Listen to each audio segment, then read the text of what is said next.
Lindsay Rhodes joins us from Sumer Sports to help preview the NFL draft. Lindsay, we've been talking about Jeremiyah Love. He's obviously talented. He's a game breaker. Do you think he's worth a top 5 pick? Do you think he'll go in the top 5? You guys are hitting my my passion point of this draft.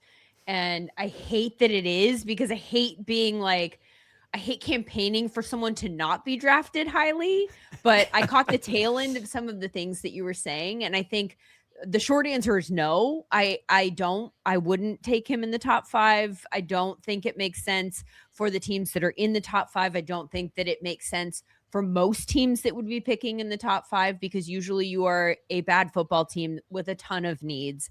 And I think that there's just so much evidence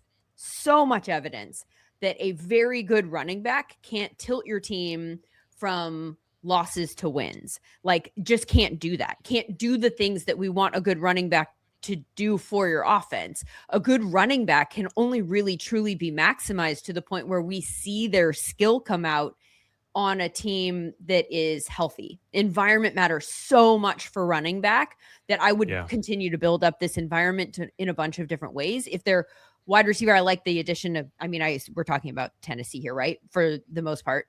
Tennessee is a team that I like the addition of. Wan'Dale Robinson was a big target earner. I don't know if he's your traditional wide receiver one that you want to be that target earner on the Titans to build out that way.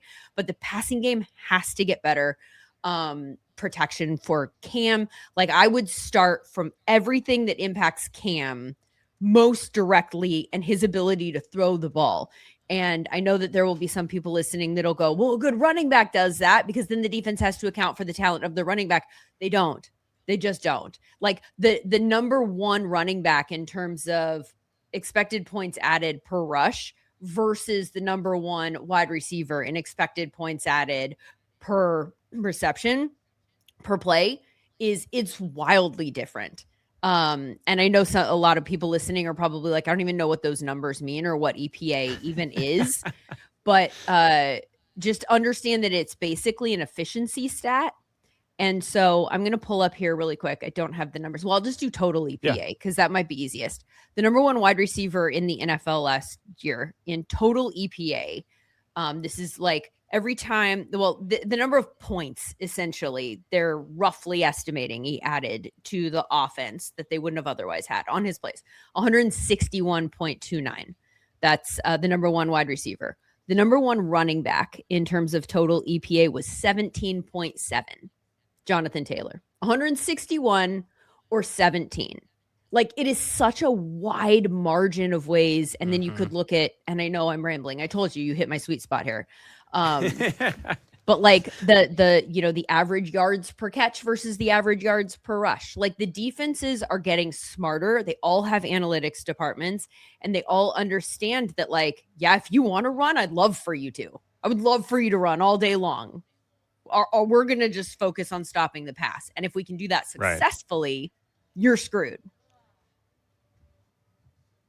So what happened did the Eagles break people's brains because what they did with Saquon Barkley, and then they won the Super Bowl, and then you had the Seahawks this year win the Super Bowl with Kenneth Walker winning Super Bowl MVP? Are people just trying to copycat what they did and not actually look that the Eagles had a great offensive line and a tremendous defense, and the Seahawks won that with their tremendous defense as well, and Sam Darnold had the game of his life in the NFC Championship game? Are people just, like, our teams just not taking everything into account and just focusing on running back? Or is this just a product of Jeremiyah Love just might be the best prospect in this draft, and that's what teams are focusing on? Yeah, it's a few things. I think you're right that I think people got really excited about the Saquon Barkley and Derrick Henry successful seasons 2 years ago when they went to good offenses that were healthy and ready to compete for a Super Bowl. And they were that last piece that put them over the top.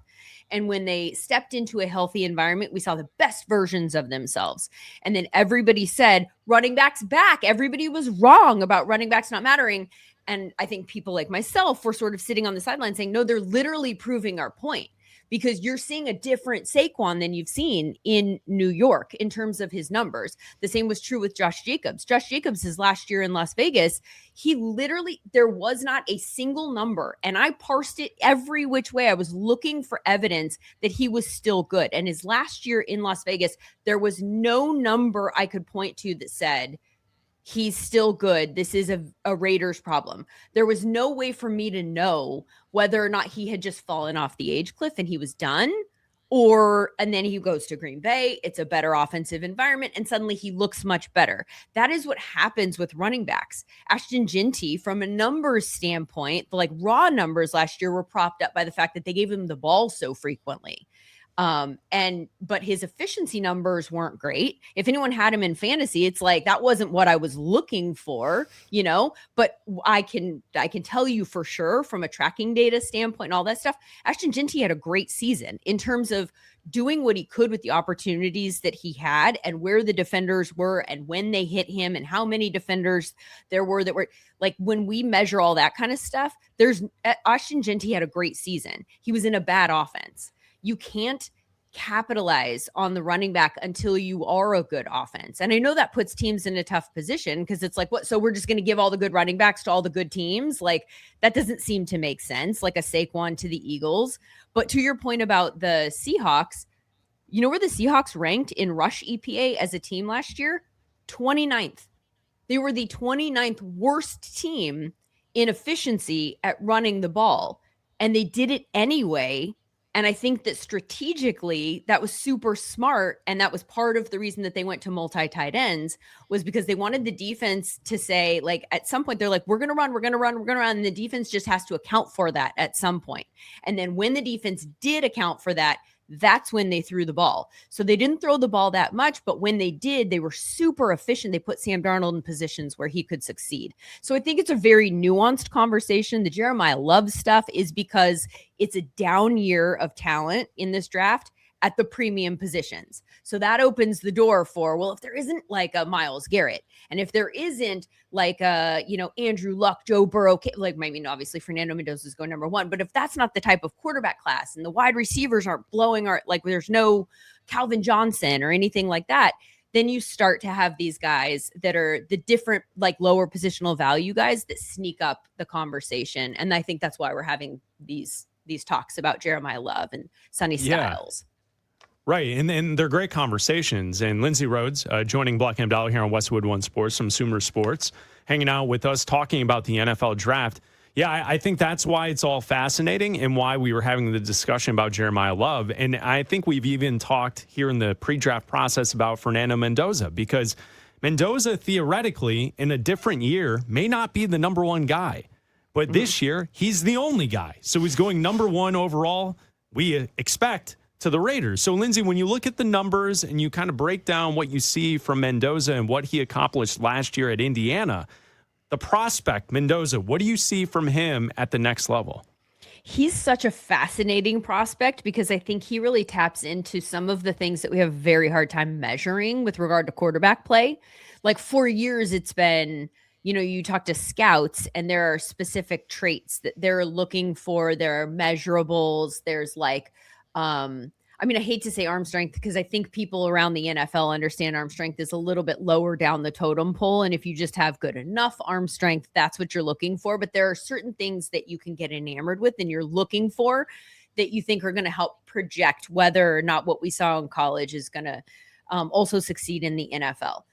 But one of the most important, I would say the most important thing there is your ability to diagnose. It's mental acumen, it's mental processing, it's how quickly you can do those things. And then there's, intangible leadership skills. And I know that sounds woo-woo, but also if a coach is talking to you, are you on the same page as him quickly? Are we processing things quickly in that sense in terms of coaching? Can I sit and talk about scheme and game plan for the week with you? And I think that he touches on something here where the tangibles aren't really off the charts. None of the stuff that we track in terms of computer vision and tracking data with Sumer traits. We have traits that we measure based on every frame of every play, all that kind of stuff. None of that stuff really pops for him. It doesn't pop for any of the quarterbacks in this class. But where I think he becomes a really interesting guy is the ways in which he was able to find success in college and the ways in which he continued to get better and compete. And I mean, when you listen to his even his post-game interviews and stuff, like you can tell he almost reminds me of, only in this way, literally, Andrew Luck, like in the like super nerdy, football guy who's just gonna, I mean, him and Kirk Cousins in a quarterback room. Like, is that the nerdiest quarterback room that you can even imagine? Like, in the best possible way. But I just think this is a long-winded way of saying I think his intangibles actually might be there to be a good quarterback. All the stuff that we talk about and have a hard time measuring, it seems like he has. But again, that's hard to measure. So I don't know. I think he's probably a quarterback that maybe isn't going to turn out to be the next, Patrick Mahomes, Tom Brady. I don't know that that's in the cards because the traits don't suggest that. But maybe he is good enough to be a high-end quarterback. If everything else is good around him, I think he's just going to need some help with that development in terms of his environment. And how far behind is Ty Simpson from Mendoza in what you've seen? That is the question. So I'm not an evaluator myself, so I'm not going to pretend like I've been like crunching tape and I'm going to, break down his footwork compared to Mendoza's. But we do have scouts at Sumer that I've been talking to, and our main quarterback scout I reached out to earlier this week because I was like workshopping a theory, and we did a podcast actually that's coming out today that's like 50 minutes just about Ty Simpson and where we think he's going to go and why we have problems projecting this and like what he just encapsulates in terms of how quarterbacks are so tricky. Because I think you have to love him to take him in the first. I think there's so much tied into a quarterback pick for the general manager, for the coach. Like if it doesn't work out, you took him in the first round. Now you look like you drafted poorly and he's busted. Like there's so much, and your team really can't be good if this guy isn't good. And so it feels like there's so much psychologically even tied up in saying that's my guy and that's where I want to take him. So I think it will really come down to whether or not teams love him as to like where he goes and when he goes. And if they don't love him, then when does it make sense to use a pick on that? If you're like, but I need a quarterback, so let's take a shot. Like there's different psychologies attached to those two things. I think that everyone I have talked to thinks he's no doubt QB2, except Orlovsky, who thinks he's QB1. But they think he's QB2, but it's followed by a but immediately. It's like but he's not ready to start right away. But the 15 starts in college, there's a long history of people who have only started for a year who turn out not to do well in the NFL. There's always a but. And so it will just depend, as far as I'm concerned, on what team has what but, and when they watch his tape, how much they love him. That sounded weird, I realize. No, we get it because we've broken it down as well, and we don't think that he's a first round pick, but we do think he's the second best quarterback. Right. So how desperate will teams be on draft night? And then also there's the value of getting that 5th-year extension for a first round player. So that is valuable in the development process of a quarterback when you need that time. It's Bleck Abdalla here on Westwood One Sports. Lindsay Rhodes from Sumer Sports hanging out, previewing the NFL draft. So, Lindsay, when you talk to the scouts and you break down all the different angles to this year's draft, who is the best defensive player in your mind for this year's draft? The answer I get most consistently when I talk to people is Caleb Downs. And he is also somebody who has very high grades from our scouts. Let me see if I can pull up the collective grades for this year's class.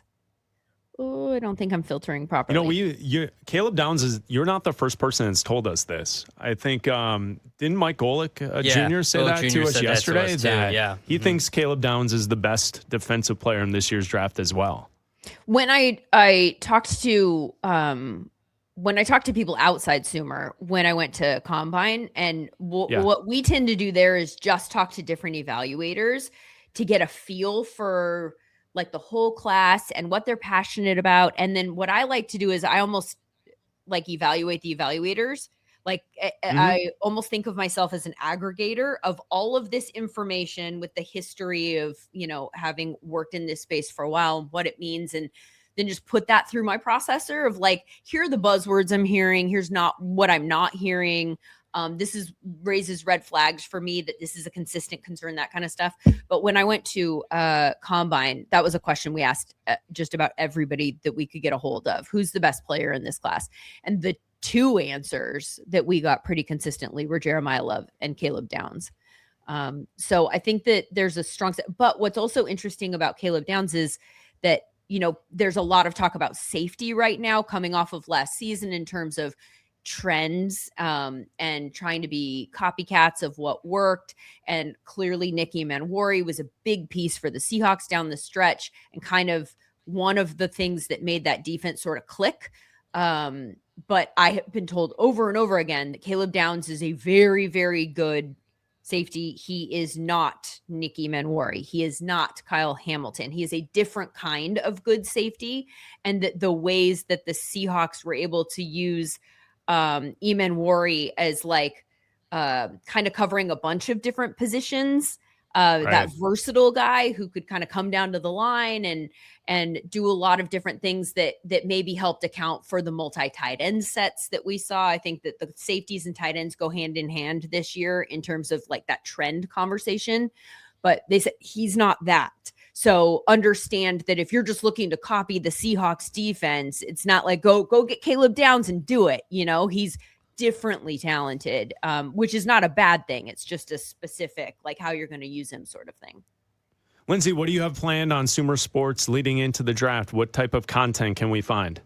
We are going to be doing a live draft show on draft day. All of the draft days actually, but I will only be doing day one.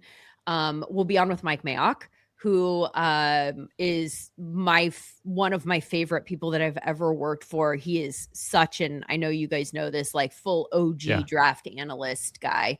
And he has been working with us at Sumer Sports, and it's been just fascinating to watch him interact with analytics to a degree, right? Like, I think we represent in many ways sort of a modern front office that isn't actually a front office with a full scouting arm and then a data arm and kind of putting those two sides into conversation. So we'll be doing that on draft day with our senior data scientist, Sam Bruckhouse. I'll be leading that conversation.